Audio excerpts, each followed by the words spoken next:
Assalamualaikum, sahabat akal sehat dimanapun kalian berada. Pada kesempatan kali ini, kita akan mereview sedikit tentang sebuah kitab yang sangat populer di kalangan pesantren, yaitu kitab Bidayatul Hidayah.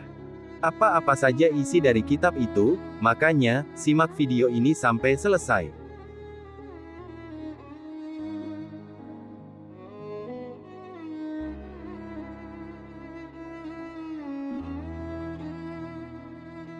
Kitab Bidayatul Hidayah, karya ulama besar Imam Abu Hamid bin Muhammad Al-Ghazali, banyak disebut-sebut sebagai Muqaddimah Ihya Ulumuddin, karya masterpiece beliau yang sangat monumental. Kitab ini membahas tentang proses awal bagaimana seorang hamba bisa mendapatkan hidayah dari Allah, di mana sang hamba sangat membutuhkan pertolongan dan bimbingan darinya.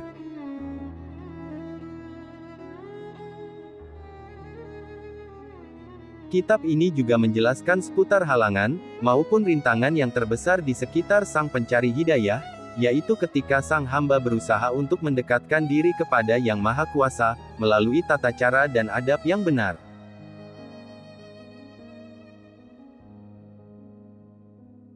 Kitab ini secara garis besar berisi 3 bagian, yakni bagian tentang adab ketaatan, bagian tentang meninggalkan maksiat, dan bagian tentang bergaul dengan manusia, bergaul dengan Sang Pencipta, dan dengan makhluk lainnya.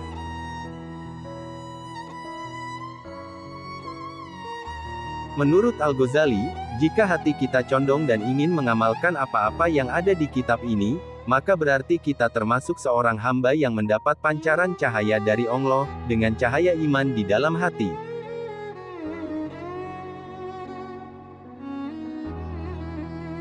Sesuai dengan arti namanya, Bidayatul Hidayah, kitab ini semacam panduan hidup dari permulaan, atau bidayah, dan akan berakhir pada petunjuk, atau hidayah.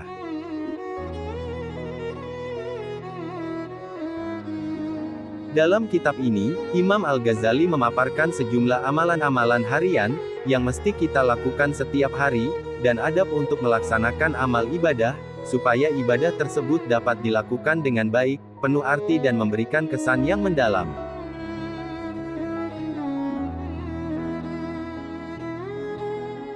Selain itu, beliau menyebutkan, bagaimana adab seseorang dengan Tuhannya, Sang Pencipta dunia dan seisinya, dan juga adab bergaul dengan semua lapisan masyarakat yang ada di sekelilingnya.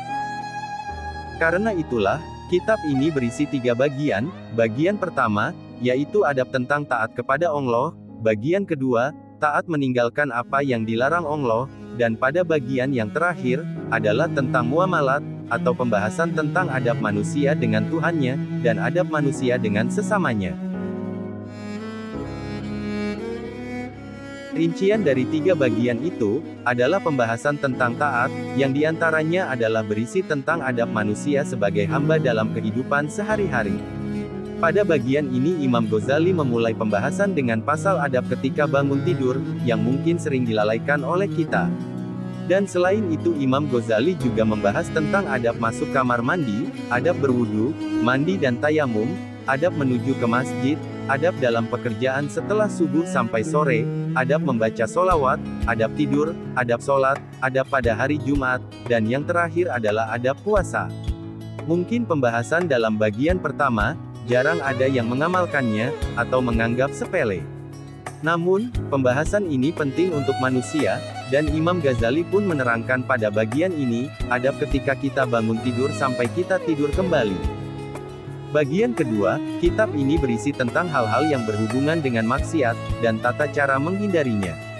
Yang diantaranya berisi tata cara menjaga anggota badan dari perbuatan maksiat.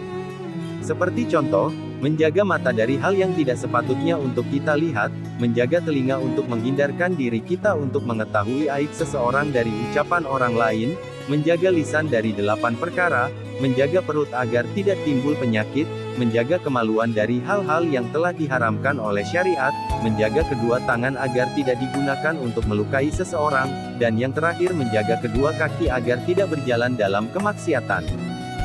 Dan di bagian terakhir, kitab ini membahas tentang adab berinteraksi, baik dengan pencipta maupun dengan sesama makhluk. Seperti adab seorang guru, adab seorang pencari ilmu, dan adab seorang anak kepada orang tuanya. Pembahasan ini cukup rinci, bahkan ada pembahasan tentang adab ketika berselisih dengan sesama. Bahkan Imam Ghazali memberikan penjelasan tentang teman yang sejati, dan hak-hak seorang teman. Kitab ini telah banyak memberikan manfaat dan bimbingan bagi setiap orang yang mengkajinya, dengan niat yang ikhlas untuk mengamalkan isi dan kandungannya. Manfaatnya juga sudah jelas dan tidak dapat diragukan lagi. Kitab ini juga sangat populer di kalangan awam, dan sangat penting untuk dikaji dan dijadikan sebagai rujukan dalam melaksanakan aktivitas ruhaniyah sehari-hari.